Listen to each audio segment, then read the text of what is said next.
Hey guys, this is Kami Ken, and I'm here to give you a quick tip I picked up from Daniel Warren Johnson, who created Extremity and worked on Ghost Fleet.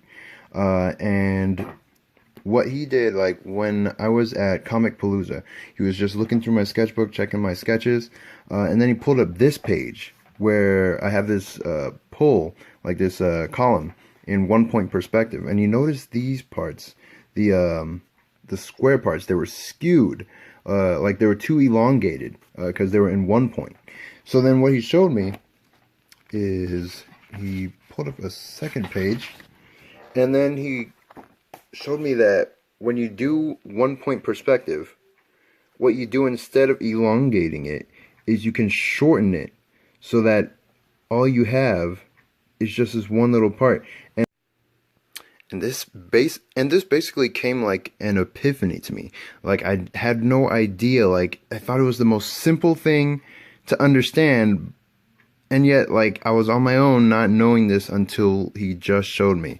And what he did, all he did was just do this super thin. Like he just drew it super thin, even though it was in 1 point perspective. See, what happens is like you get confused by having these long lines coming out of this 1 point perspective. So you have, okay, you have this long line here, you have this long line there, and you basically think like you need to draw this long thing because you got these long lines, you don't want to waste space. But he showed me that if you want it to look less distorted, you have to shorten it like this, like to a tiny sliver. Because it's in 1 point perspective, there's really nothing else that needs to be drawn. So it's going to be, just do this a little bit, and it really keeps things looking normal and less skewed.